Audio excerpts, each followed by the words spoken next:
Bem. Então, boa noite a todos. Nós estamos aqui hoje reunidos na cidade de São Vicente, na casa da irmã Brida. Hoje é dia 11 de agosto de 2012.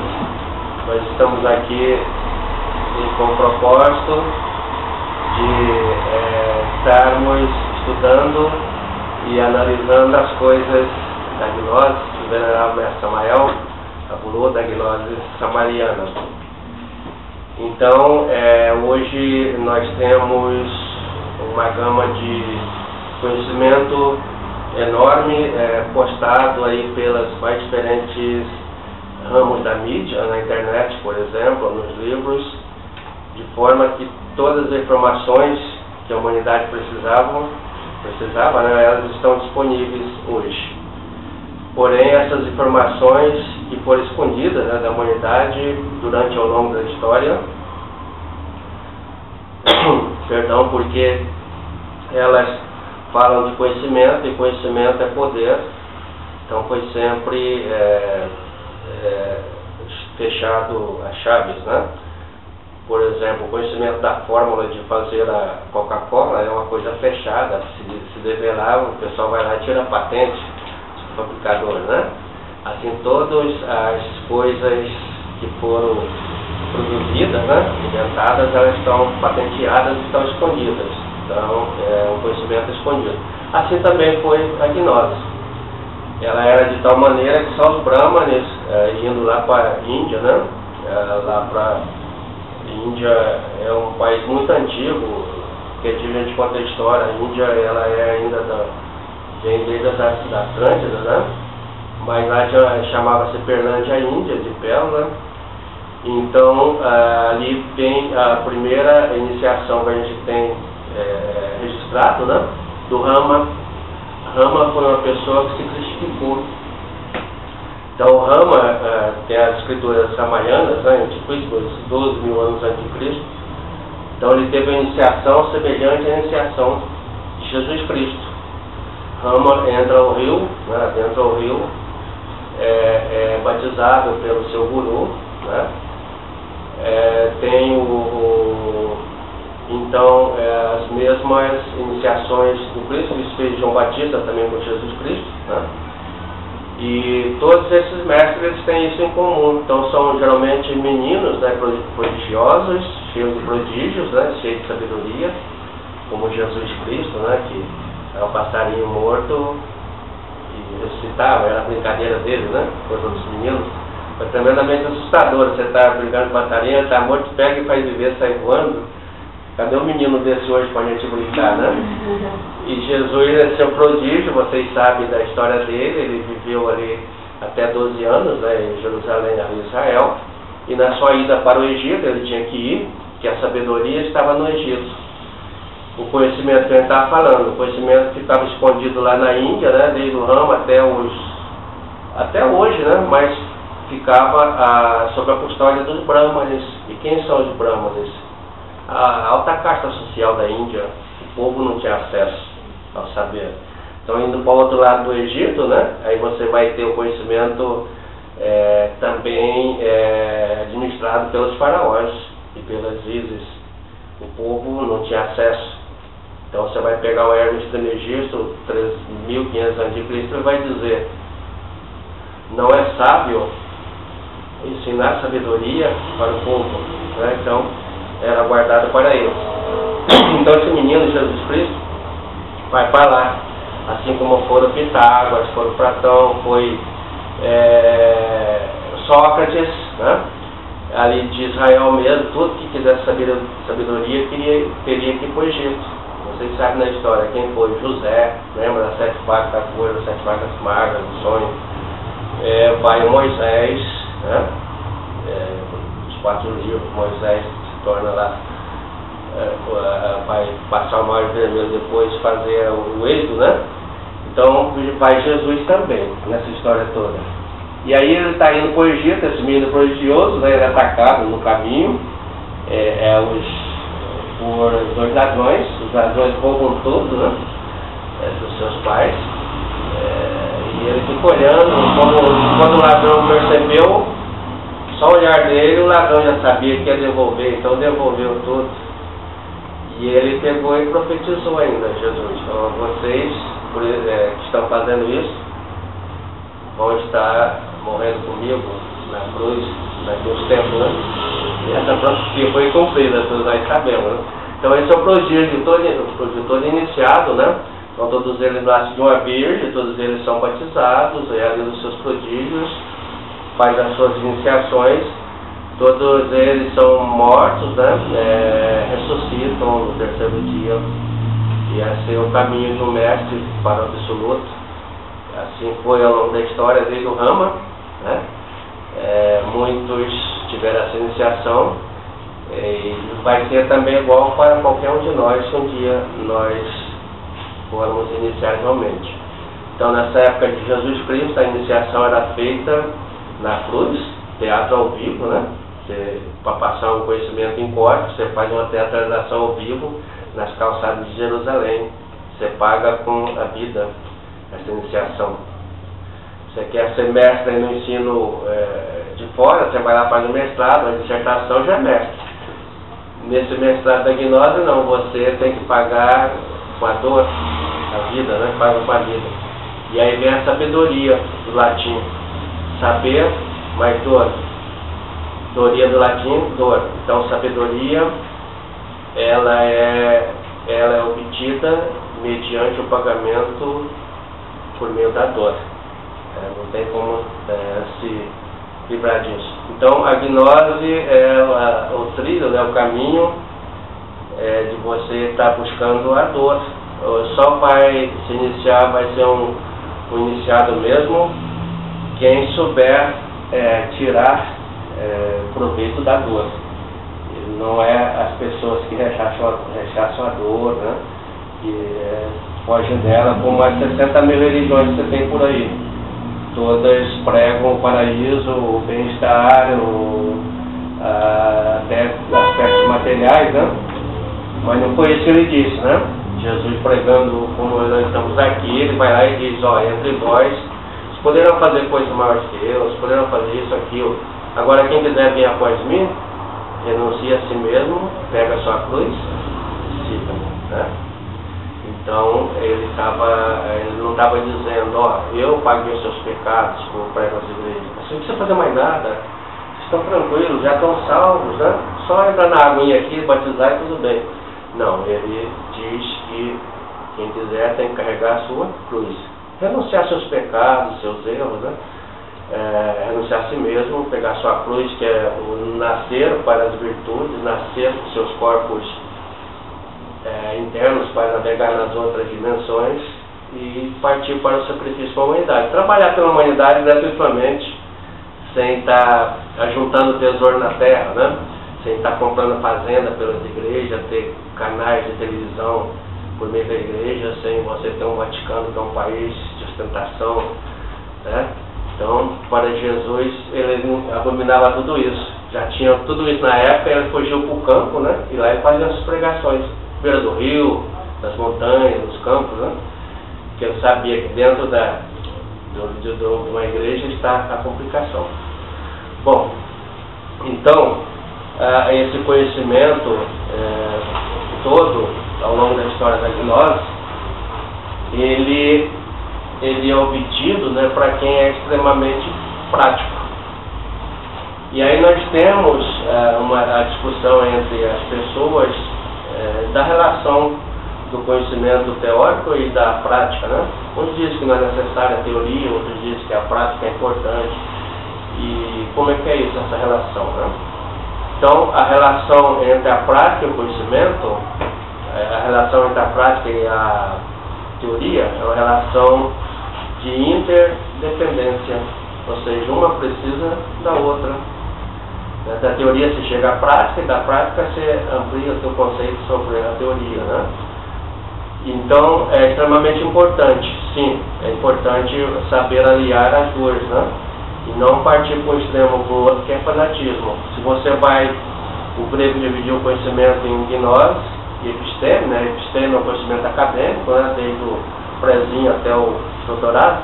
Você vai aí no mestrado da USP, né, o professor que é mais bem remunerado no doutorado ou de qualquer universidade é o professor de teoria. Que é uma teoria muito difícil, né? Mas para a parte de gnose é importante, nós vamos estar aprendendo aqui hoje, já está vendo em que dose nós devemos usar essa teoria para a gente não desenvolver mais o intelecto do que as nossas faculdades internas, né? Então as práticas da gnose, elas têm o objetivo de nos abrir as nossas faculdades internas, né?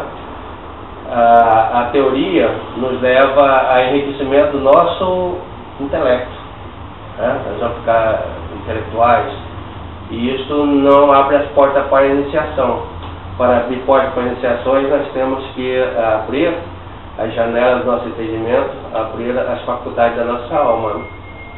E aí você pega as 3 montanhas, o venerável Mestre Samael vai dizer: a prática diária, 1 hora de mantralização, vale mais do que a leitura de muitos livros. Tá? Então, o estudante gnóstico não é aquele que é ratão de livro, não, que pega um livro dele, pega um outro. Se você pegar tudo da mesma linha, fazendo assim, se complica. Imagina os que ficam, pega de um, do autor, pega do outro, não consegue se iniciar de jeito nenhum. Isso está representado na mitologia grega. O fio de Ariadne, já ouviu falar do fio de Ariadne? Que o herói vai lá, desce e aí começa a se perder, né, lá no precipício, aquelas coisas andando em volta, e depois ele consegue subir pelo fio de Ariadne, né? Então esse fio é o caminho reto. A gente começa a ler tudo quanto é coisa, começa a andar em círculo, um livro diz uma coisa, outro diz outra, então você tem que pegar uma linha. Seja lá a linha que você pega e vai. Senão começa a complicar e embolar, e ainda tem mais o aspecto da 5ª dimensão. Quando nós lemos um autor aqui, de qualquer linha, a gente fica impregnado, fica atrelado a ele nos mundos internos. Tá? Então você está lendo o livro do Samael, tá com ele, você vai ler do Trigueirinho, de um mago mesmo qualquer, e você passa, até você sair disso, você forma um pacto com ele, forma-se um pacto inconsciente, nós não temos a consciência desenvolvida, vai ficar preso naquilo ali. Talvez ali seja o fim da iniciação, isso já esfria, né, do teu segmento. Então isso me chamava de borboleteadores. A borboleta fica buscando em flor, a gente fica buscando. Para a gnose é preciso a gente criar um centro de gravidade permanente. O que é isso? Esse centro de gravidade permanente se cria quando começa a praticar a morte dos efeitos, libera a essência, libera a consciência, fabrica o que eu me chamar de embrião áureo, né? E aí começa a dar nascimento o processo do áureo florescer, né? E tem um livro aí que vocês vão ler lá e vai falar sobre isso, o áureo florescer do Mestre Samael. Então é assim que é feito essa iniciação no conhecimento da prática. Bom, tem diversos tipos de prática, tá? Vocês vão ver as folhas da gnose mesmo. No ter a briga pode participar, os mais antigos a gente tinha os domiciais, tinha as casas, os grupos, né, onde a gente ia fazer as práticas. A gnose estava instituição, né, em vários países. Então você tinha lá prática. São Paulo, por exemplo, Vila Mariana tinha prática rotativa, dia e noite quase, né, para atender todo mundo. Aqui em Santos a gente tinha 2 vezes por semana, sábado, domingo, então você ia fazer muita prática em grupos. Você fazia cadeia de cura, cadeia de amor, você fazia cadeia de força, né, do Mestre Samael, praticava uma mentalização, tinha um recinto, né, especial para isso. Mas então as práticas, elas se dividem em 2 grupos principais.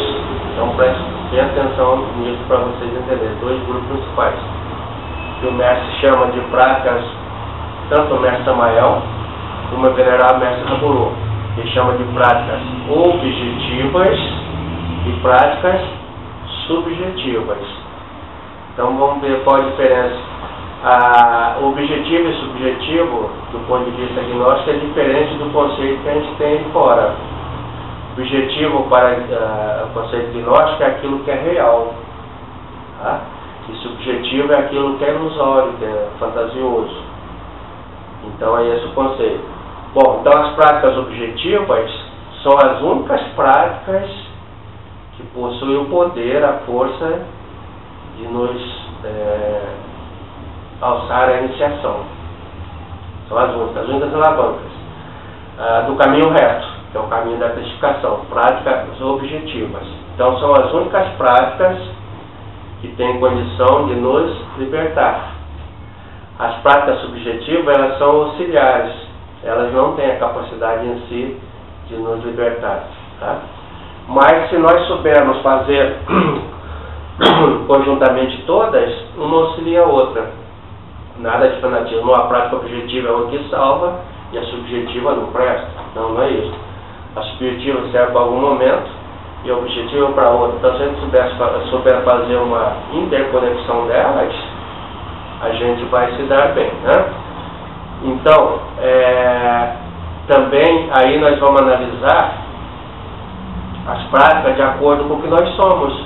Nós vamos conhecer, saber de que raio nós somos agora. Ou seja, de que raio que é a nossa mônada.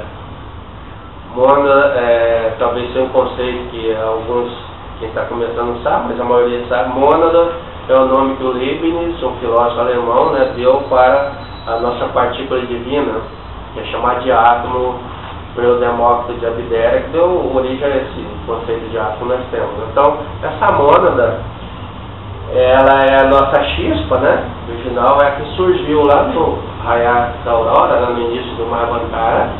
Por isso nós somos irmãos, todos na essência cósmica. Era um grande fogo, e esse fogo dividiu em fogueiras, e dessas fogueiras foi dividido em chispazinhas, fragmentos de fogo.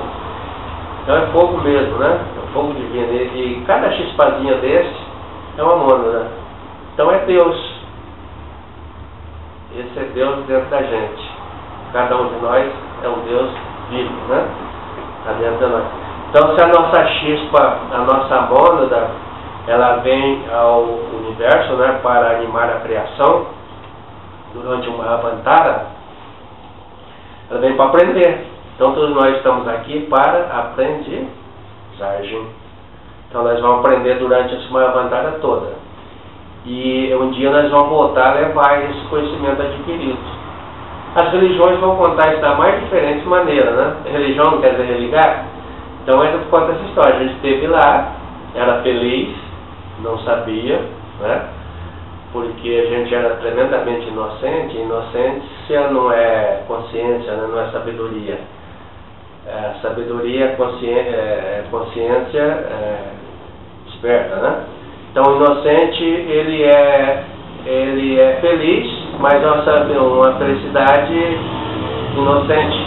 A criança, por exemplo, você pegar ela, mandar ela tomar um copo d'água, ela toma. Você jogar querosene, ela também toma. Então ela é tremendamente inocente, mas não tem essa consciência, Então a mônada vem para isso, para sair da inocência e adentrar a consciência, o mundo da consciência, tornar consciente.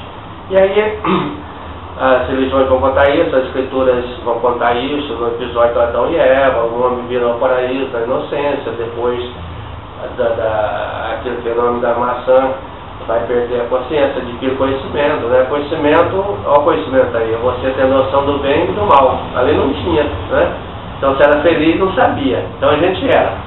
Então essa mônada vem, a gente está aqui para ser educado, a gente esquece disso. A Terra é o departamento de educação do cosmos. A gente pensa que a Terra é o departamento de diversão, então só quer divertir, Parte de diversão. E aí passa o tempo, a gente fica identificado com as coisas, com os brinquedos, e a nossa consciência nos desperta. Mas a mônada que é inquieta, a mônada que tem anelos, que é rebelde, ela quer voltar para casa. Não temos ET, né? Não tem voltar para cá. Então ela quer voltar, ela não quer ficar aqui. Diversão para ela já era, né? Parte de diversão, então ela é séria, né? Ela quer voltar. Então essa mônada, se ela é do caminho reto, ela vai fazer as práticas objetivas. Agora se a mônada é meio devagar, né? Como a gente brincava lá, só a mônada está no Havaí, tomando água de coco e você perdendo seu tempo aqui, né? Então, se a mônada é do caminho de espiral, né? Ela vai chegar um dia também, depois das 3.000 voltas, né? O Zeca Pagodinho, já está sabendo, né? E aquela que é rebelde, ela é o caminho reto, é o caminho do Cristo. Você sai da roda, né? Faz a sua iniciação, vai embora e a outra fica aí rodando. Então, quem vai definir o tipo de prática que nós vamos fazer é nossa mônada. É o Pai Celestial que habita dentro de cada um de nós. Cada um de nós tem o seu em particular. Tá? Essa mônada, ela vem, a gente tem uma lição lá chamada descida da mônada, né? Ela vai particularizando, ela vai dividindo, fragmentando. Ela não é boba, então ela não vem toda para cá. Uma parte fica na estrela. Outra parte desce. Essa que desce, então ela nessa essência vai adquirir a alma vai ser fabricada, adquire a consciência das construções humanas, aqui das coisas humanas. Enquanto isso, a outra parte está adquirindo consciência das coisas divinas. Chega um momento da iniciação que elas se fundem. É o casamento que Jesus falava, que Samuel fala. É o casamento perfeito. Casamento das almas gêmeas. Mas a alma gêmea é nossa mesmo, de dentro, não é de fora, né? E desse momento que elas fundem, a alma humana leva todo o conhecimento humano e a divina todo o conhecimento. Então você fica um mestre de mistérios maiores, como Samael, como Ramuru, como Jesus Cristo, como Buda, sabedor de uma sabedoria incrível, né? Sabedor de todas as coisas do universo, né? Então essa mônada vai ser assim, que vai definir. E quais são as práticas objetivas? São aquelas resultantes do conhecimento objetivo e as objetivas do conhecimento subjetivo. O que é uma prática objetiva? Só tem uma, tá? E as suas auxiliares. A prática objetiva, a única que vai evolucionar nossa consciência, que vai nos determinar nossa iniciação, chama-se morte mística. Tá? Esta é a única. Então, se nós quisermos despertar a nossa consciência objetiva, temos que fazer a morte mística dos nossos defeitos. Né? E aí tem a sua auxiliar, que é a meditação, tá? Para a gente despertar a consciência. Vamos ver, quanto por cento de consciência nós temos? Desperto? 30%. 3%, 30%? A Bruna 30%, quer alguém mais que é um número diferente? Acho que nada. Acho que nada, então zerou e está de Ecásia, então não está nem acordado, está nem por aqui, é ecasiano, né? Então por aí, ó, nós não temos nem 30, nem 3, nem nada, né? Nós temos, como o mestre diz, 3% de essência livre. A gente nasce com ela, a natureza nos presenteia com 3% de essência livre. Se nós temos 3% de essência livre, a gente já nasce com 97% da nossa essência aprisionada. Então essa essência aprisionada é que se chama de ego. Então o ego é o conjunto das 97% que o Freud deu esse nome, né? E o Jung, que é seu discípulo, inventou por aí. Então nós temos 97% de essência presa e 3% de essência livre. Esse 3% de essência livre não é 3% de consciência. Hoje, cada um dos que estão aqui também sabe, você tem 3% de consciência já, pelo que nós vamos dar a chave que o mestre Ramuru nos deu. Com 3% de consciência, você já é um cego, né? Você tem um olho na terra de cego. Então, você errei. Com 3% já é possível você fazer as práticas e obter resultados. Você deita hoje e desdobra objetivamente. Não é o que acontece conosco. Então nós não temos os 3%. Tá? Nós temos 3% de essência, mas essa essência precisa ser trabalhada. E aí vem uma outra essência, ó, nós temos uma essência presa, que é o ego, né? E a essência livre, essência. E daquela que está presa lá 97, nós podemos emancipar, tirar ela de lá, soltar da cadeia, né? Quando a gente tira ela que está presa, a gente livra. O que é possível fazer para livrar essa essência que está presa? A morte, os defeitos. Você agarra do ladinho, simboliza isso? Você está garrafa, está engarrafando, né, a essência. E lá dentro tem o quê? Gênio, né? Você tira, quando quebra, sai o gênio, né? Então, à medida que a gente vai tirando, a essência que está lá dentro se manifestar na forma de defeito, ela está presa, né? Por exemplo, da ira, né? Aquele ódio que a gente tem, alguém pisa no nosso pé, já vai dar um soco, fica dessossegado, irrequieto, né? E traz uma série de defeitos, são milhões deles, e aí a gente aprende a fazer a morte, né? Minha mãe divina desintegra este defeito quando se aprende a técnica da morte, né? Aí ela vai...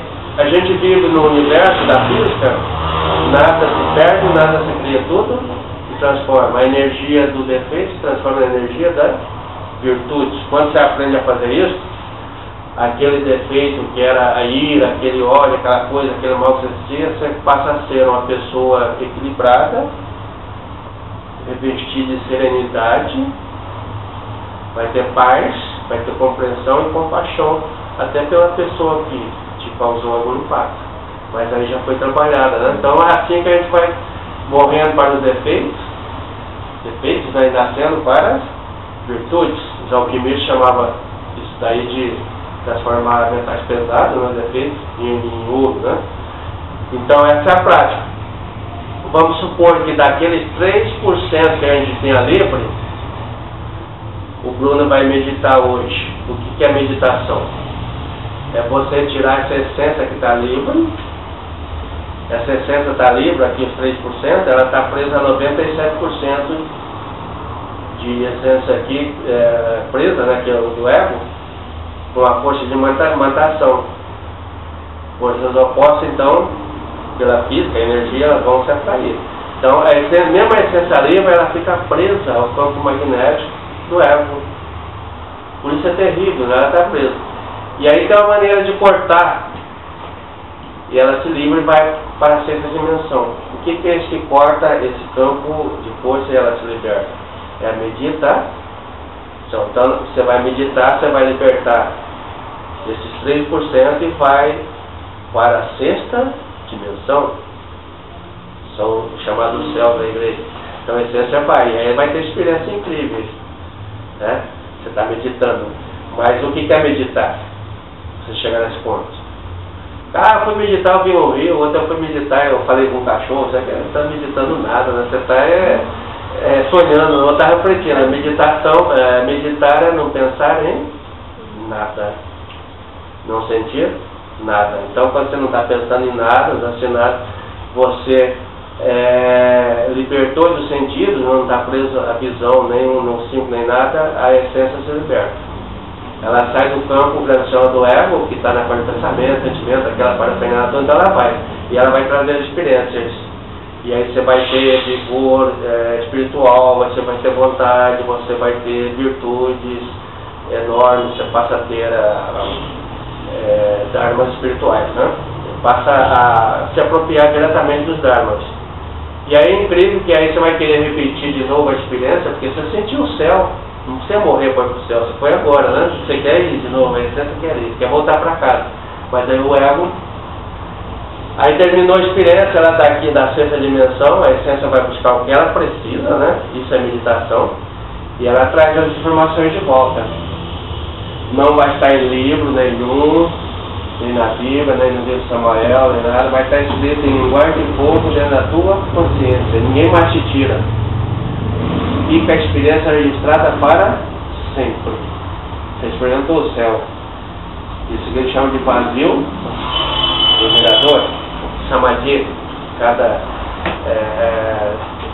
denominação religiosa tem diferente.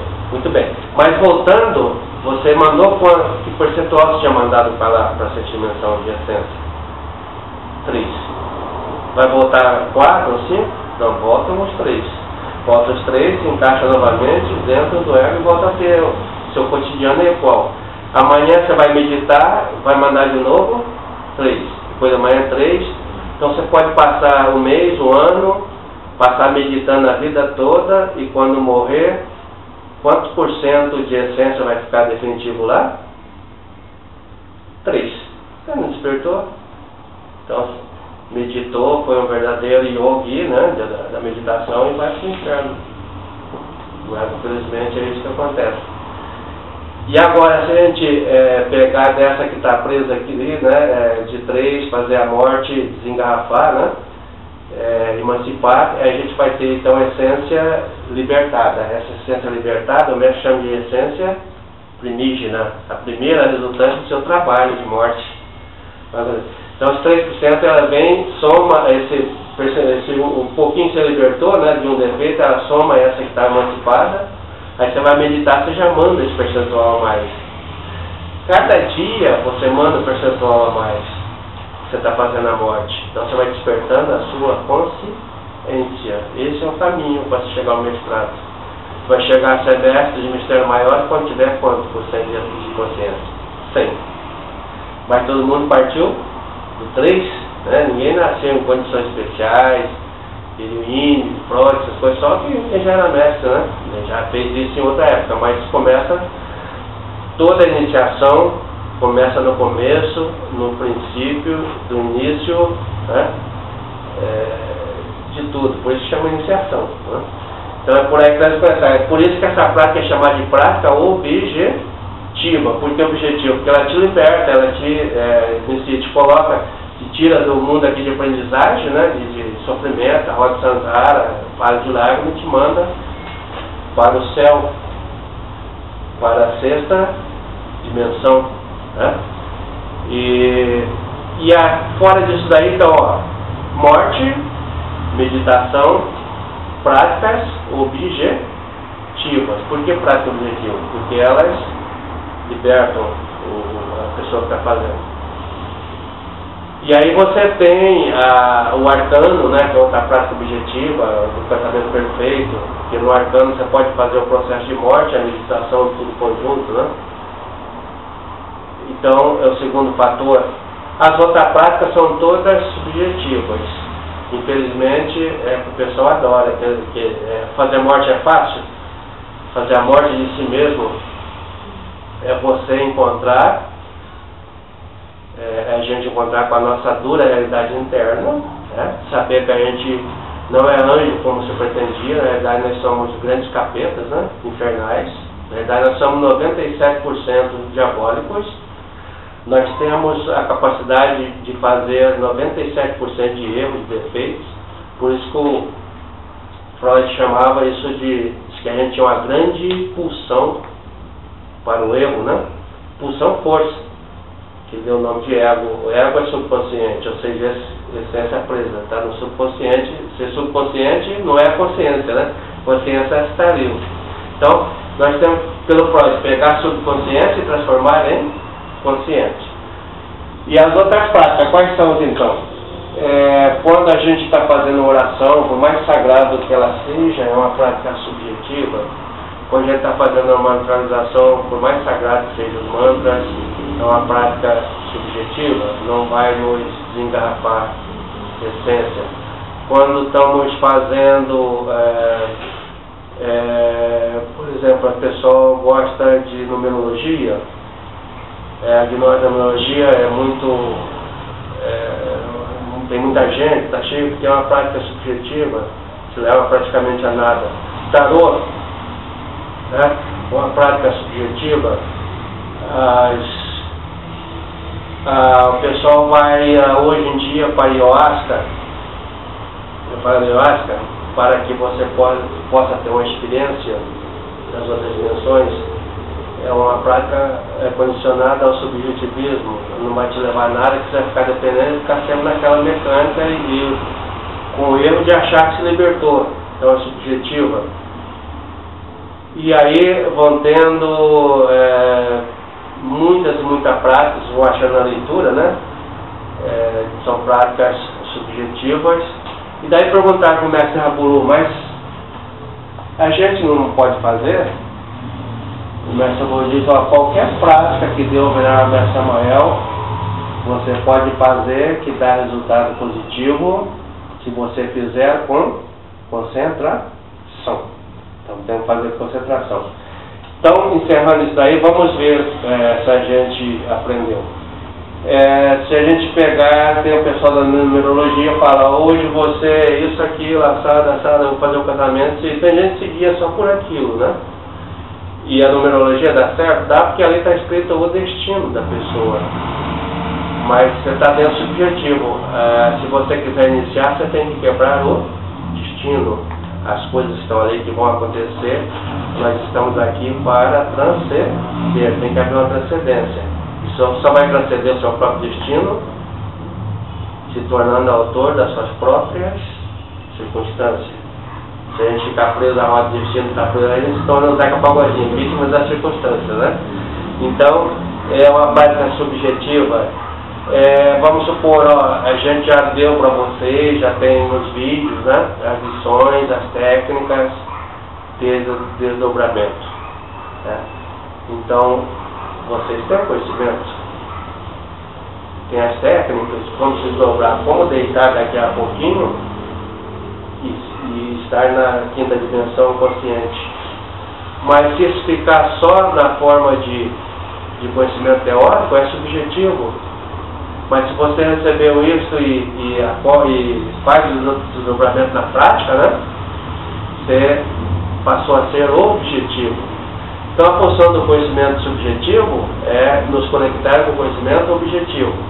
É quando a gente passa a ser estudante gnóstico. Ninguém de nós é estudante gnóstico ainda. Por mais livro que a gente lê, nós somos aspirantes a estudantário gnóstico. Quando que eu começo a ser estudante?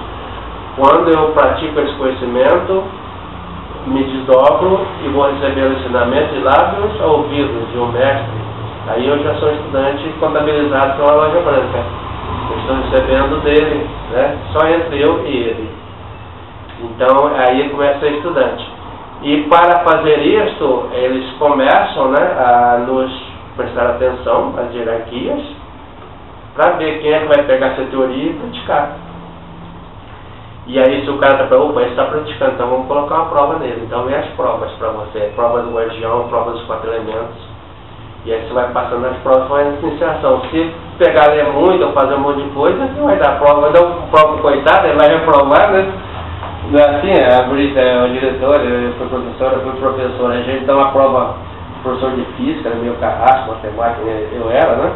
Então a gente dá uma prova forte com aquele aluno que você vê que ele é bom, que ele vai tirar 10, então você dificulta o máximo para ele tirar um 8, um 9, né? O cara é bom. Aí o cara que não sabe nem fazer as operações, que vai perder um monte de papel, fala, não, tá livre da prova, não precisa fazer, estuda mais, vai estudando aí. Então é isso que eles fazem com a gente também. Se aplicaram a prova e vão aplicar em vocês, é porque você está praticando. Aí encerrando essa parte, você vai no vídeo do Mestre Samael e ele pede de joelho no Mestre Samael. Praticar, irmão, pratique. Vamos lá na prática. Tanta teoria, tantos livros, né? Você lê o meu livro de Psicologia Revolucionária, e esse daí, ele não está aí, e a 500 por hora, já leram todos os meus livros, sem obras, depois me fazer perguntas, aquelas perguntas imbecis, né? Que já falava assim mesmo, sinal que você não entendeu nada, irmão, acorda, praticar. Já ouviu esse vídeo? Então, quando você pede para a gente praticar. E o venerável mestre Rabulu vai no mesmo caminho, você tem que praticar.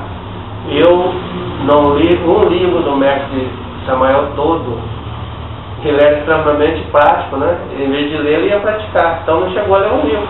E se tornou um mestre mistério maior. Por quê? Você lendo, se nós lermos, nós vamos enriquecer o nosso intelecto. E o que é intelecto? É o ego, é a mente recheada de conceitos. E se nós praticarmos, nós vamos abrir as nossas faculdades internas, que permite a conexão com tudo isso. Então, quando você tiver experiência, né, começar a ter experiência de astral, vocês vão ver. Se você estiver dando capim, muito capim para jumenta, aí você interpreta que você já é um estudante, né? Significa que você está estudando muito. A jumenta é o símbolo da mente. Tá. Jumente, mesmo prefixo, mente, jumente, né? Jumento. Da mente só sai mentira. E aí Jesus monta na jumenta e entra na Jerusalém Sagrada no domingo, né? Aquele domingo de Ramos, né? Então ele está ensinando isso. Tem que montar na mente, no intelecto, né? O Cristo é a consciência para conhecer em vocês a Jerusalém Sagrada. E aí então quando a gente começa a dosar as informações, muitas, e começa a ir para a prática, né? É isso então que nós estamos passando aqui para vocês. Deu para ficar assim, estabelecer uma diferença entre prática objetiva e práticas subjetivas? Muito bem. Então, a prática, o mestre Samael chamava toda a leitura desse livro dele de prática, que é ele, com ele no castelhano, né? Então é a prática, a leitura. Então, ao ler um livro desse, nós devemos estar fazendo uma prática. E ele disse, ele era o mestre Rabulô, se vocês estiverem fazendo corretamente, nós estaremos com vocês. Não foi isso que Jesus diz? Quando tiver dois mais reunidos em meu nome, aí também eu estarei. Quando tiver dois ou mais reunidos fazendo uma prática, né? Uma prática de oração, seja lá o que for. Então eles estarão conosco. Mas aí tem os critérios, né? Eu não posso, na Bíblia, eu não posso passar por outro versículo sem ter entendido o versículo anterior. Então eu tenho que ler, refletir. A hora que eu estiver compreendendo, eu passo em frente. Então os mestres chamam isso de tragar a obra. Então o que é tragar a obra? É quando você leu e você compreendeu. Do contrário, a gente pode ter 1000 bibliotecas em casa, não vai chegar a nada, né? Não vamos despertar as faculdades internas porque não entendemos. E aí ficamos naquele ditado popular. Eu estou entendendo, mas não estou compreendendo. Então a gente lê, né, sem fazer essa reflexão, sem compreender, a gente entende. Mas o entendimento é superficial. O entendimento é da mente, é do ego. E a compreensão é profunda, ela é do coração, é da consciência. Então nós temos que pegar o conhecimento entendido e levar o conhecimento compreendido, levar a compreensão. E para isso então tem as práticas, né? E quando você chega à compreensão de um fato, né? De uma coisa, determinada coisa, você tem a sabedoria. O que é sabedoria então? Sabedoria é o conhecimento praticado, a teoria praticada te leva à compreensão, te leva à sabedoria. Todos nós queremos ser sábios, né? Aí está o caminho da sabedoria. Então, ler, o mestre Samael escreveu 100 livros e ele, nos mundos internos, chegou para ele o venerável mestre Rabulô, que era o seu discípulo mais aproximado, né? O único que ele estava na terceira montanha, o mestre Samael, enxergava lá atrás o mestre Rabulô fazendo a primeira e mais ninguém. Vocês vão ler isso na terceira montanha. Ele chama a mulher dele, né, a esposa, chamada Mestra Litelantes, e diz para ela, ó nega, chamada de nega, para esse caminho desses 100 obras que eu escrevi, desses bilhões de pessoas, desse exército de salvação que eu pensei que ia ter formado, só tem 2 pessoas que prestaram para nós. Aí eu sabia como era ela, porque era mestra do Tribunal do Carmo. Eu falei, quem são? Só são dois analfabetos, que era ela e o Joaco, né? Analfabeto não lê livro, né? E eram os que estavam iniciando, né? E os outros estavam dando conferência, escrevendo livros. Você pega o Maurício aí, que é um discípulo, ele escreveu 18 livros, pô, deve ser um iniciado. Nada, os caras Outros têm monastério, pegou o monastério, roubou do mestre, levou lá para a Espanha, né? Depois de contar essa história, outro fez isso, fez aquilo. E a iniciação mesmo, nada. Então tinha o Joaco, né? Que é o Joaquim Amortez de Valbuena, o Rabulu, e a galera era mestre veterano. Tinha os outros.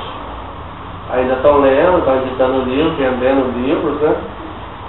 Mas são pessoas que não conseguem aceitar hoje, na maior boa intenção de fazer desdobramento, começa praticando os mantras, vai terminar praticando o mantra ronco. Vai roncar e vai dormir. E não consegue conectar, né?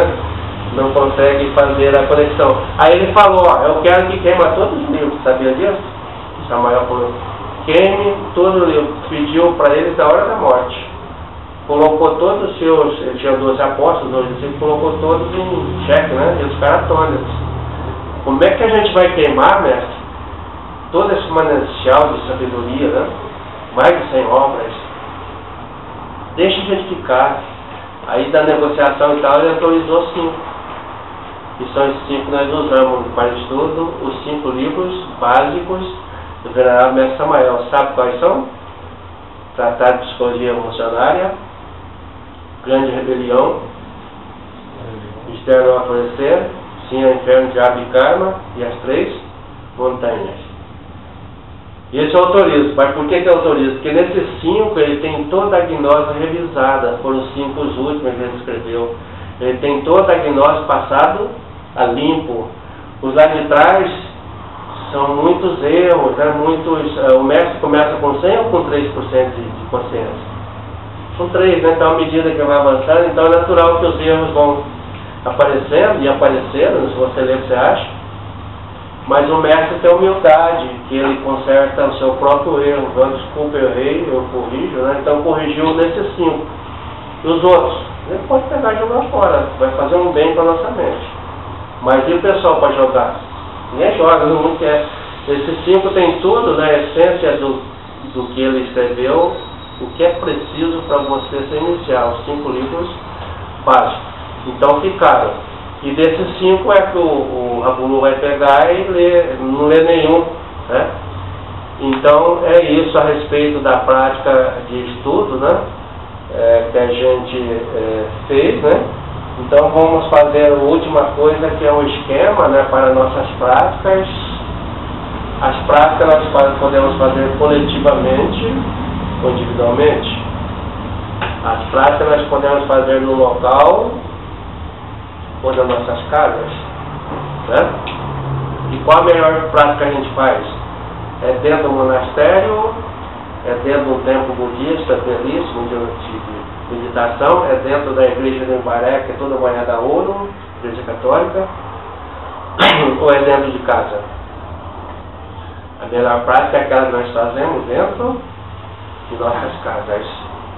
As outras são feitas em locais que a gente faz para aprendizado, para a gente aprender, né? Uma didática para ir e fazer em casa. Então a prática que vai nos libertar é aquela que é feita em casa. E aí o mestre Rabulu vai dizer, não são as instituições que te salvam, vão te salvar sim o trabalho que você estiver fazendo, desenvolvendo internamente sobre você mesmo, tá? Então não é isso não. Então basta receber o Jesus, ele fugiu de todos esses tempos e foi para fazer as suas práticas no mato, né, na montanha e tudo, né? E se ele voltar hoje em dia vai ser também muito semelhante, né? Ele chegar, por exemplo, lá na igreja de Embaré e está a Brista de serviço, né? Fala, dona Brista, a senhora, quanto a senhora cobra para rezar essa missa aí? R$100. Tá bom. E essa bandinha tocando essas coisas, então, pode trazer, eu vou cobrar 1 milhão, porque eu sou Jesus, né? E eu quero a orquestra sinfônica dos santos para tocar, eu sou Jesus Cristo. Né? Vem cá, quanto você cobra para fazer um casamento? Eu cobro tanto. Bom, eu podia cobrar tanto, né? Porque eu, além de fazer no casamento, eu faço milagre, você pode transformar água em vinho. Quanto você cobra para curar um doente? Já cobro tanto. Então vou cobrar bilhões, porque eu, além de curar, o cara já morreu, eu ressuscito, né? Então eu posso cobrar, sou Jesus Cristo. Ele cria a situação, ele fala, maldito, né? És tu bispo, és tu pastor, és tu aquilo. Que você comercializa o ensinamento, adulterou a minha ordem, que eu disse que para dar de graça aquilo que de graça receberam. Então, ele não voltará na igreja banhada a ouro, nem na outra das 60 mil religiões. Se ele voltar, mais uma vez voltará no mato. Assim fez Nossa Senhora de Fátima, em Portugal. Ela apareceu na cidade ou no mato? No mato, para dar uma mensagem para 3 crianças inocentes. Quando o povo percebeu, ia lá, ela tinha que mudar para lugares cada vez, completar a mensagem, para fugir dessa sociedade maldita, extremamente capitalista e comerciária, né? A Mexigória também foi a mesma coisa, né? Também a Nossa Senhora teve que fugir. E assim vai se dar com Jesus Cristo. Então, ele, ao perceber que a determinada religião está fazendo isso, ele vai fazer que o Jô Soares fazia no programa antigamente. Tu não queres que eu volte, né, Madalena? Que todos eles falam que Jesus não vai voltar com eles, né? Se ele voltar, seria complicado para aquelas pessoas que estão aí dentro, porque o ensinamento é totalmente... A prática, né? É totalmente diferente daquela dele. Então, a prática fazemos em casa, melhor prática, e tem uma prática que é para nós fazermos um dia por semana, uma vez por mês, uma vez por ano, de hora em hora ou de minuto em minuto, que é a autoobservação. De minuto em minuto, instante em instante, tá? Autoobservar significa estar enxergando lá dentro, né? Nessa conversa é o meu pano de fundo. Aqui, nessa conversa é apenas referencial para eu saber o que está acontecendo lá dentro. Se eu estiver enxergando aquilo que está acontecendo, quais os eus que estão reagindo, eu estou me auto-observando. Para observar que ele vai reagindo na forma de pensamento, sentimentos, de ações, né? Então, isso é a auto-observação. A auto-observação é uma prática básica, profunda da gnose, sem essa falham todas. Se eu não estou auto-observando, eu estou esquecido de mim mesmo. Então, eu estou identificado com alguma coisa do meu exterior. Identificação é que a minha consciência vai indo. E a natureza põe muito brinquedo, muitas coisas lindas e belas, né, para a gente ficar ali identificado. Então, autoobservação é a primeira prática básica de instante em instante. Autoobservação é a prática que tem para nós nos tornarmos pendentes de nós mesmos. É para você estar consigo mesmo. E chama recordação de si mesmo. Não devemos identificar com nada da vida cotidiana, nem de bonita, nem de feio, nem de alegre. Isto é autoobservação. Só para vocês terem uma ideia, Jesus, que foi na igreja 2 ou 3 vezes, né? Ele chegou ali no templo de Jerusalém e estava aquele movimento, né? Todo mundo anda para lá, anda para cá. Os 500 do Sinédrio, do Conselho do Sinédrio, composto de 500 pessoas, Caifás, Anás, ali tem aquele José de Arimateia, né? E aí os apóstolos, maravilhados com aquela condição dela, e olhavam, né, atentos, e Jesus, auto-observando, né, se manteve sereno. Jesus, mas olha que construção bela, né, olha que pintura, que estrutura. Ele continuava. Isso aqui, ô Jesus, não vai dizer nada, né? Ele continuou, né? Nada tirava ele dessa auto-observação. Aí no fim ele aproveita e profetiza. Realmente é belo o que ele está falando, mas não sobrará pedra sobre pedra. Então ele não estaria identificado com coisas ilusórias, coisas que vão acabar. Tudo que tem nascimento, tem morte, é ilusória. É Maya, né? Do sânscrito. Acaba. Maya é ilusão. O que é real? É aquilo que não tem começo, nem meio e nem fim. É aquilo que é eterno. É aquilo que é Brahma. E isso nós chamamos de Deus. Deus não tem início, não tem começo, não tem Enfim, também não tem nem nome, a gente é que deu. Né? Ele não falou para Moisés, ele falou que chamava José, João, Joaquim, o que ele disse? Eu sou. Né? A gente já coloca o nome, vai denominando as coisas. Então essa é a prática da autoobservação. Para que eu faço essa prática? Para poder enxergar os elementos psicológicos desses que estão presos, né, do 97%, que engarrafam a minha consciência, eu quero libertá-la, né, emancipá-la. Então eu vou observando e vou fazendo a morte e marcha. Então a morte é a prática, a gente falou, objetiva. E aí tem 3 maneiras de fazer essa prática. Você pode pegar o eu e matar durante a sua atuação, você pode pegar antes da sua atuação, e você pode pegar depois da atuação. E aí, no movimento agnóstico, você vai encontrar discussão, né, dos 3 modos. Esse é o que é o certo, aquilo é o correto. Qual que é o certo? O correto é você fazer todos. Né? Primeiro, chama-se morte antecipada. Aí o pessoal antigo fala, você é louco, essa conferência o cara tá louco. O Samael falou que a gente tem que compreender o que é morte antecipada. É você antecipar a atuação do eu. Antes que ele atua, você está observando, não deixa ele atuar. Ele vai atuar e vai derrubar a consciência, vai fazer alguma coisa, então já pede para a Mãe Divina fazer a morte do resíduo egóico, onde ele estiver no nosso psique. E a Mãe vai fazer a sua parte. É uma maneira de você estar concentrado na morte, né, distante, e a Mãe Divina vai operar. Você quer ver onde está isso? Ave Maria. Ave Maria, cheia de graça, Senhor é convosco, bendita sois vós entre as mulheres, bendito é o fruto do vosso ventre, e Jesus, né, que é agnóstico. Glória a Maria, Mãe de Deus, rogai a Deus por nós, que temos o eu pecador. Agora, na hora da morte deste eu pecador, e da morte física também. Que Ave Maria é essa, para quem nunca teve contato? É a Ave Maria agnóstica. Então, rogai a Deus por nós, agora, né? Na hora da morte do eu pecador, que é aquele que vai agir daqui a pouco, e na hora da nossa morte física também. Então, esta morte está falando dos 3 tempos, né? Então, se a gente pega o eu antes da atuação, na oração, para a nossa Mãe Divina, que é a Virgem Maria, né? Ave Maria, a gente está fazendo esse tipo de morte antecipada. Ele não vai agir, ele não vai fortalecer. Se eu agir, ele fortalece, ele robustece, e dessas ações ele vai engordando e a gente vai ficando cada vez mais inconsciente, né? Ele vai agir como? A gente tem o desejo, do desejo que é obter um prazer, e aí o eu vem e já da gente, né? Os prazeres da vida, né?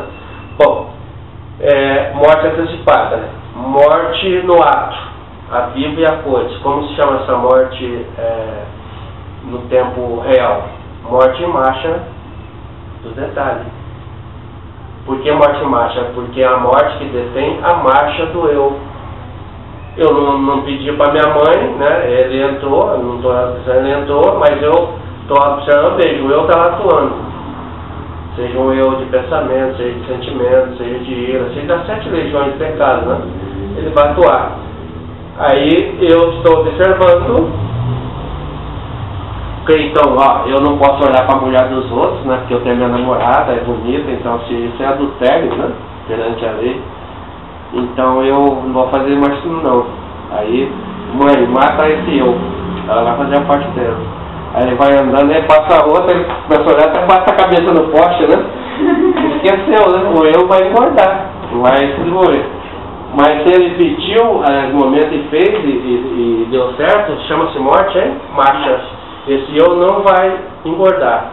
Se você não pede, o que vai acontecer? A pessoa, no caso nós homens, né? Vocês mulheres, é a mesma coisa, mas de outra maneira. A gente vê uma mulher bonita, vai agir o eu. De que raiz seria esse eu? Da luxúria, que é a mais profunda, né? Então ele é forte, né? Ele vai mexer com a gente. Esse eu age primeiro no centro intelectual, na forma de pensar. Você já pensou, mas que mulher boa, né? Lá em Minas chamou trembão, né? Vai trem. Mulher bonita, não é isso? O eu começa? Então esse é o pensamento, ele está no intelectual. E aí ele vai para o outro centro, ele vai para o seu centro emocional, vai agir na forma de sentir mesmo. Você não está observando, está fazendo morte mágica, ele vai sentir, você já começa a sentir aquela perfume, aquele rosto dela, aí ele vai para o outro departamento, ele passa para o centro motriz. É a hora que você toma iniciativa, né? Você nem ia parar no ponto do ônibus, ia pegar o ônibus, você para e fica lá. Eu agindo. Aí você ia para o outro lado, mas pega o ônibus com a moça e sobe. Aí você sobe. O eu, se ele continuar atuando, tem pessoas e manípulos, não são vocês, que o eu muda já do motriz, vai para o centro instintivo, que comanda o nosso corpo involuntariamente, que comanda a nossa vontade. Aí começa a produzir os hormônios da ereção, o cara chega até, tem gente que chega até ter um orgasmo no ônibus, isso é comum entre os maníacos doentes, não é? A gente lê no jornal mesmo, então eu já está nessa altura, né? E passa por centro sexual, que é quando ele então tem gente, o cara masturba em ônibus, metrô, tem tudo isso daí, né? Então você vê aonde o eu chegou, que não estava sendo auto-observado, não foi feito sobre ele a morte antecipada, não foi feita a morte em marcha do detalhe da luxúria. A luxúria não está lá no raizão, esse detalhe está engordando a raiz. É como a raiz da água, né? Alimenta, né?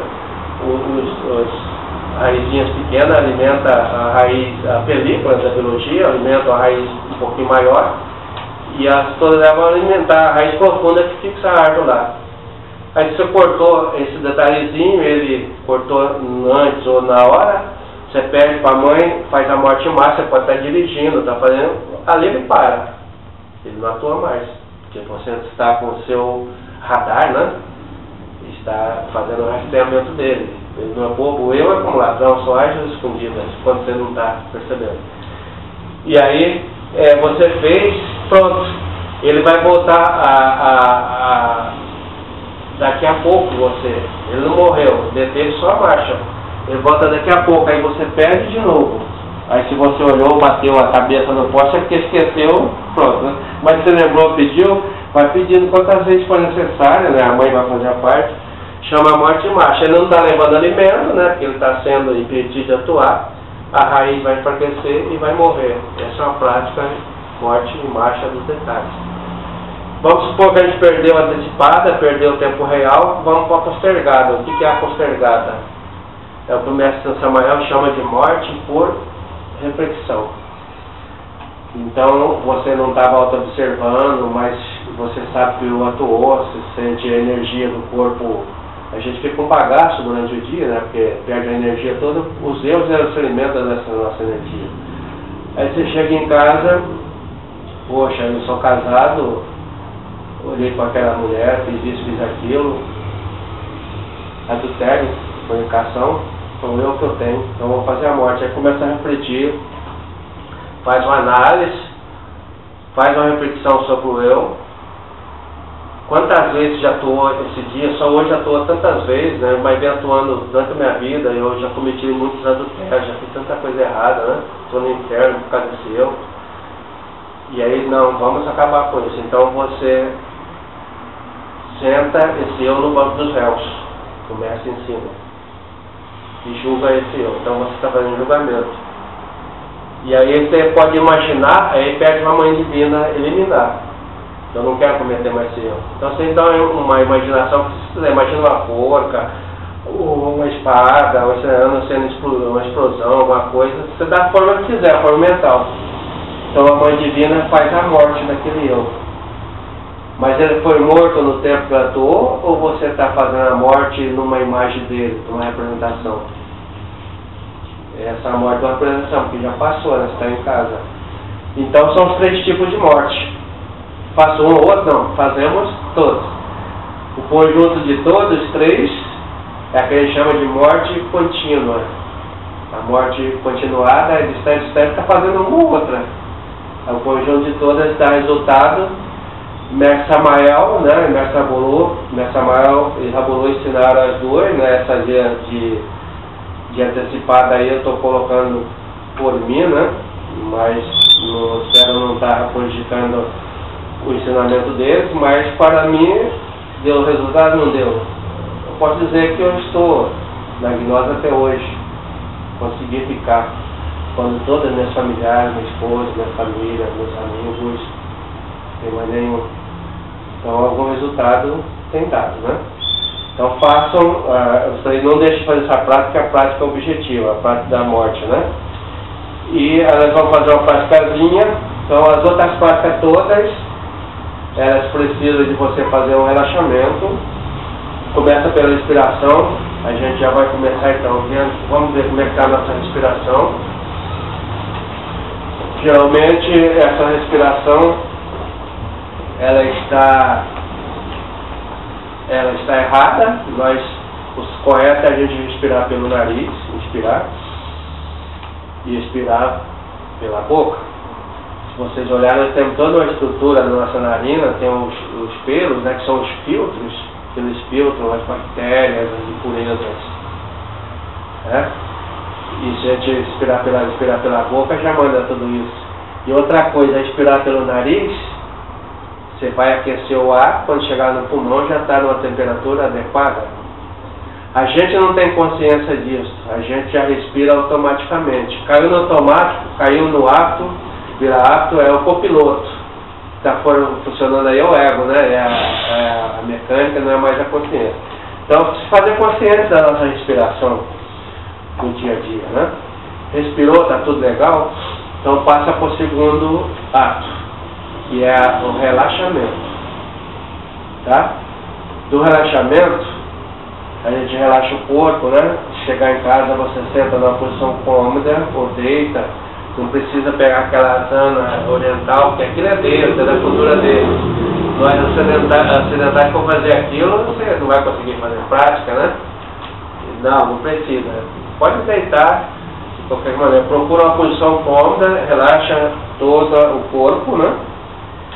Nós vamos fazer daqui a pouquinho. Relaxando o nosso corpo, a gente passa para o terceiro, que é a concentração. Então eu disse que a gente é igual a borboleta, nossos pensamentos ficam 1000 por hora e vai para cá e vem para lá, e aquela parafernália já não está auto-observando, perde energia, está cansado, chega no fim do dia, não sabe por quê, e é infeliz. Infeliz, porque a gente está infeliz, está ruim, não sabe por quê. Então concentrar é você trazer a sua atenção para o centro. Concentração, a ação de levar a tua atenção para o centro. Pegar e levar para um ponto só no nosso centro. A gente faz o contrário. Durante todo o dia o nosso pensamento ele é dirigido do centro para fora. Isso é distração, desconcentração. Então a gente passa desconcentrado o dia todo. Então quando é que eu sei, professor ou Maurício, quando é que eu sei que eu estou concentrado? Quando eu estou com um só pensamento, um só sentimento. Pode ser no objeto externo, pode ser nos 4 elementos da natureza, na água, na vela. Um barulho de água é bom para concentrar, uma velinha acesa, o fogo, né, o fogo, o vento, né, a terra. Ou pode ser no meu corpo físico, na minha pulsação. Eu posso concentrar no meu coração, que é a mais difícil, mas é a que dá mais resultado, porque aciona o chakra, tá? Do coração. E desenvolve a intuição. Então, eu estou concentrado quando eu vou concentrar na máquina filmadora. Se eu ficar com ela nesse segundo eu estou concentrado. Mas se eu pensar já no livro ou não ver outra coisa, eu já me desconcentrei. Esse minuto pode durar 1 hora, pode durar um dia, eu posso ficar até a vida toda, né? O yogi fica, a vida toda, o cara fica lá na Índia, né? Concentrado com a mão assim. Então chama concentração, ou seja, quando só tem um pensamento, um sentimento numa só coisa. Deu para entender? Saindo disso daí, eu passo para outra fase, se eu quiser, que é da meditação. Quando eu chego a estar meditando? Quando eu sei quando estou meditando? Estou concentrado. Eu não sei.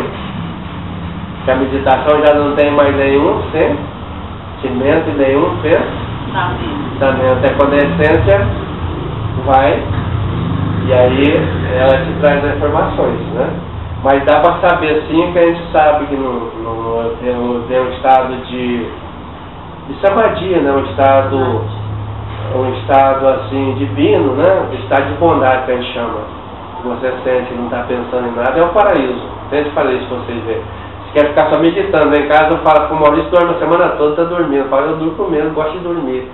Para eles eu estou dormindo, mas qualquer momento eu vou meditar, porque é extremamente delicioso, né? Você não pensar em nada, se livra de tudo e se renova, né? Então é isso, vamos reprisar, ó. Respiração, relaxamento, concentração, aí eu posso chegar na meditação. Da concentração chega a meditação. Mas até a concentração é básico para todas as práticas. Então todas as práticas que eu vou fazer, eu não vou fazer meditação, vou fazer outra prática. Então eu tenho que me relaxar, me concentrar. Se eu estiver concentrado, a prática dá resultado. Se eu não tiver concentração, nenhuma prática dá certo. Então, da concentração, hoje eu vou deitar, né? Eu vou concentrar, relaxar, concentrar no coração e vou me desdobrar. Esse eu, vocês, nós vamos desdobrar. E aí, quando eu sei que estou concentrado, quando eu estou concentrado só no coração, né? Aquilo ali pode ficar 1 minuto, horas, né? E aí eu me desdobro para o plano astral, quinta dimensão. O astral pode desdobrar para o mental. Então você precisou para obter isto no astral e também no mental da prática de concentração. Se ela falhou, você perdeu. Bom, eu concentrei e eu vou fazer desdobramento para a sexta. Então é a essência que sai. Quando a essência sai e vai para a sexta, esse desdobramento chama meditação. Então vai para a sexta. Então, nós vamos treinar isso aqui agora. Vou fazer uma praticazinha, é um fim, viu? Porque ele já está falando muito. Vamos fazer uma prática, nós não queremos ler mais a partir de hoje, né? Esse monte de livro, nós vamos ler o necessário para que a nossa besta ande bem, né? Nos carregue, o nosso jumento, mas que ela não engorde muito, né? Então vamos montar. A jumenta também não é inútil. Ela é útil, porque ela serve para carregar o cavaleiro, né? Mas ele tem que ser o seu dirigente, não ela dirige a gente, né? Então nós vamos fazer uma prática para abrir as nossas faculdades internas, para a gente entrar em conexão com tudo isto. Queremos iniciar.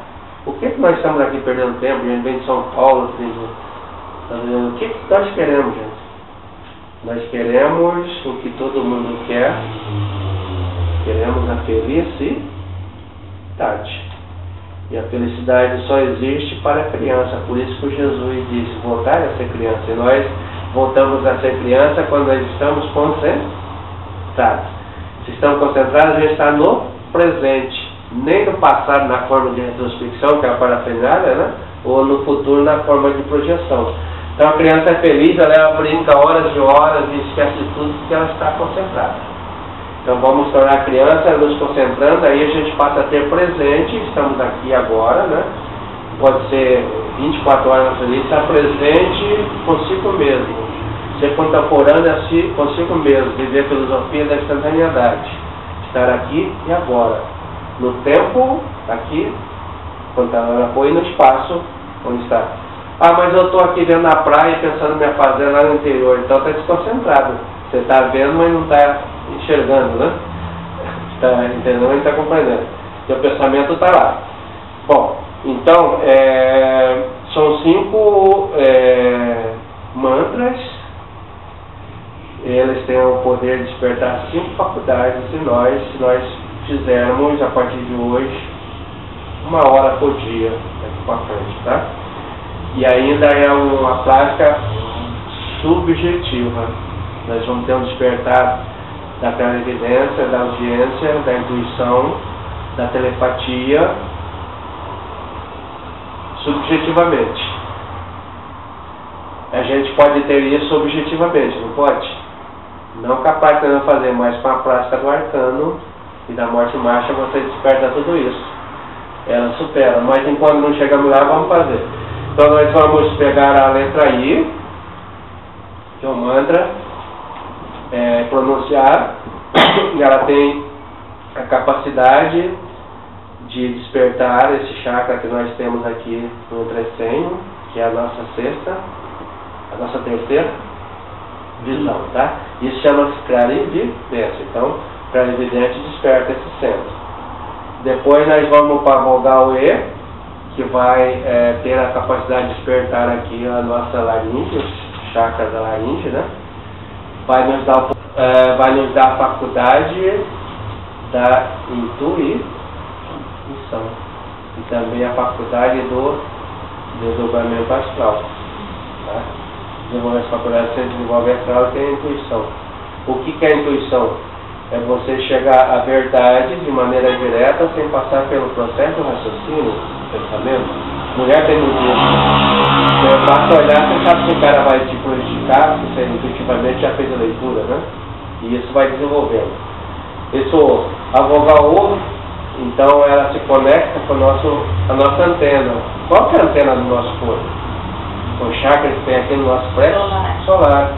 Aqui a nossa antena é receptora. Você está diante de uma casa que as pessoas são mal intencionadas, tem mal olhado, né? Onde tem bola murcha. Bola murcha é aquilo que chega, você está se reunindo, chega um cara aqui de energia baixa, ele baixa todo mundo, né? A pessoa só tem uma bola alta, bola cheia, que ele chega, só com um sorriso, uma fala e já levanta o astral. Aí você percebeu que você está perdendo energia, primeira coisa, ó, põe o pé direito sobre o esquerdo e bota a mão. Você nem vai perceber. A esquerda sobre a direita. A mão esquerda primeiro, a direita sobre a esquerda. Aí você está protegido, tá? Você pode conversar, ficar o tempo que for, conversa com o bruxo lá, com a bruxa, atende, tudo bem, não tem problema. São chamados também os vampiros, Os né? vampiros, falou a palavra certa. Sugam a nossa energia. Fala assim, de vez em quando, estou sem energia, não sei o que eu tenho. E sabe como fazer isso? Eu ia com a minha irmã em Minas, minha irmã Ana, a gente era moleque ainda em Minas, e ela chegava lá, pegava um galho de arruda, quase que a arrudeira toda, e fui aqui, fala, Ana, o que é isso? Ah, você não sabe, eu sou espírito, né, cara, já era, né? Deixa eu parar aí. Daqui a pouco eu já estava murcha aquilo, murchava, né? Então os pensamentos sugam, se seca até uma arruda, não imagina a gente, né? Então você desenvolve esse chakra, né? Aqui, e você adquire então esse poder da telepatia, tá? E depois nós temos, por último, a vogal A. Tá? A vogal A se conecta com o chakra do nosso pulmão. Então desenvolve o poder da... Não, a vogal vai ser novamente com o pulmão. Também tem ligação lá, mas... Tem ligação, porque deve isso, com a glândula pineal também.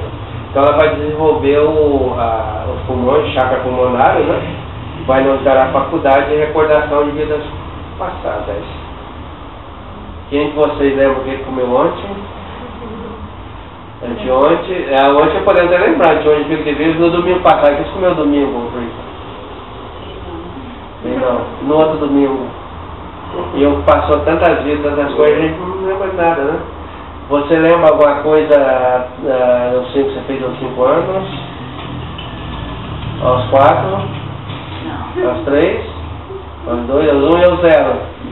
Então, recordar a vida passada é você voltar no zero. Recordar o que foi feito lá em outras existências. Já pensou que faculdade extraordinária, né? E tudo isso é possível. Então, rematando para nós temos 12 faculdades, por isso que o Cristo tem 12 apóstolos, né? Só que dessas 12, né, ele é a consciência, o centro, tem as 12. O Sol, né? Secundado pelos astros, entendeu? Simboliza isso, Cristo é o Sol. Dessas 12 nós temos 7 atrofiadas em nós, funciona, e só 5 funcionando ainda remediavelmente, senão são nossos 5 sentidos. E aí ele falou, a palavra dos 5 talentos, deu 2 para um, 3 para outro, 1 para outro, o que tinha 3, quando ele voltou tinha 6, o que tinha 2 fez 4, ele tem 1, está enterrado, cadê o talento? 3 está aqui, senhor, fiz 6, muito bem. Você fez 4, e você criou? Não fiz nenhum, eu fiquei com medo de perder, enterrei. Quem tem, se acrescenta, quem não tem, tira. O pessoal usa para dinheiro, mas está falando das nossas faculdades, vocês já perceberam, né? Se nós usarmos as que nós temos as 5, bem, nessa existência, elas se multiplicarão. Se usarmos tem 2, fazemos 4. Se nós só temos um no usar, na outra existência, a gente vem. Por isso que já vem gente, vocês vão perceber. Tem gente que tem já visão, já não tem mais. Tem gente que já tem audição, não tem mais. Tudo tem uma causa, né? Já foi perdendo os talentos ao longo dessa... Não usou, né? Para essa aprendizagem. Bom, então, vamos lá o mantra. Então, eu vou... Vamos dar o mantra aí. Como é simples, a gente pode fazer junto, tá? Então vamos respirar agora a prática, tá? Então respirando. Fazer 3 respirações. Inspira bem profundo, inspira e expira. Agora vamos procurar uma posição adequada, coluna reta. Vamos fazer um relaxamento rápido, tem muitas técnicas de relaxamento. Essa técnica é uma técnica alemã, para alguns não certo, para mim dá, para vocês poderem dar. É relaxar por região. Então vamos concentrar na região da planta da sola do nosso pé. Sentir a sola do pé, ela está tensa. Inspira, solta. Parte do peito do nosso pé, vamos tensioná-lo. Inspira, prende, solta a respiração e o pé. Vamos subir com esse tensionamento pelas nossas canelas tensas, vamos tensionar mais ainda, senti-los. Inspira, solta. Subindo por detrás da barriga da nossa perna, vamos tensionar mais ainda. Sinta, inspira, solta. Nosso joelho, região do joelho, por detrás, pela frente, tensiona, inspira, solta. Subir com o tensionamento pelas coxas, tanto da parte da frente como da parte de trás, tensionando, sentindo, inspirando, prende, solta. As nádicas, vamos tensionar mais ainda, sentindo, inspirando, tensionando, solta. Subir com tensionamento pela parte da barriga, nosso plexo solar. Contrai a barriga, tensiona, prende, inspira, solta. Vamos tensionar o peito, nosso tórax, parte do peito, tensiona, inspira, prende, solta. Por detrás, ao longo da nossa coluna, vamos tensionar as nossas costas, que elas são muito tensas, prender, sentir, inspirar. Solta. Vamos agora tensionar os ombros, que eles são tensos. Tensionar mais ainda. Pode botar força e inspirar força nos ombros, o máximo de força que puder, até estalar. Solta. Vamos tensionar a região da nuca, inspirar, solta. Tensionar o nosso pescoço pela frente, inspirar, solta. A nossa cabeça muito tensa, vamos mais força ainda, sentir, inspirar,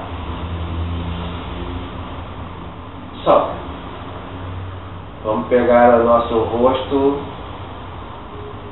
tensionar, sentir, inspirar, solta. Agora a testa, né, que sempre está franzida de tanta tensão que nós temos, vamos tensionar mais ainda com força consciente, dirigindo, tensionando, apertando os olhos, inspirando, soltando. Agora fizemos O relaxamento foi breve, né? Em casa se pode fazer com tempo, com cuidado. Vamos agora à concentração. Vou sugerir que nós nos concentremos no nosso coração. Ou podemos concentrar em um ponto qualquer, se vocês fizerem, por alguns minutos. Ou pode concentrar na respiração, continuar inspirando e expirando conscientemente.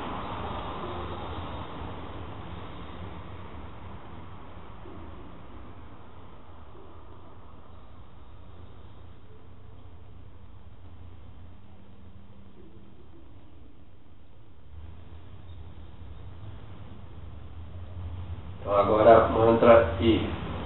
Concentração no entrecenho e a respiração continua por 3 vezes. Enche os pulmões e na saída do ar cantemos.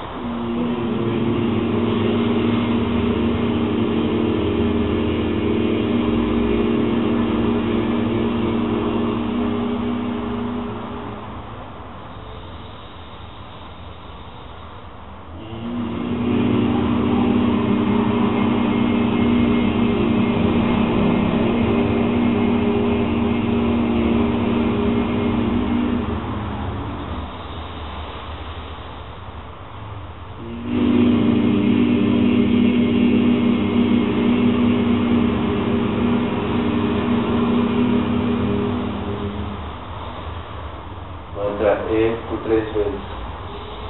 Inspirando.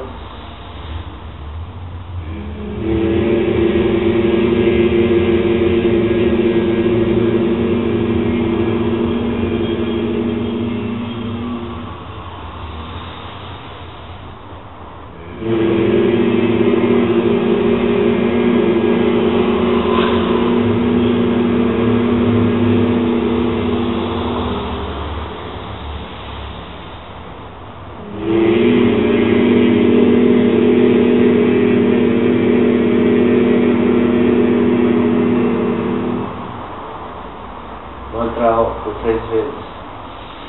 Inspirando.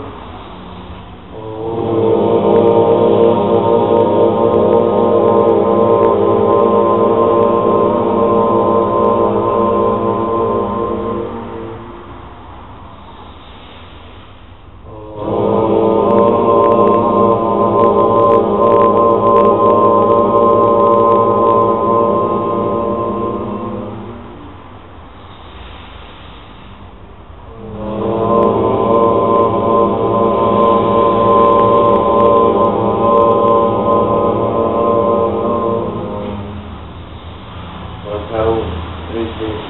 Inspirando.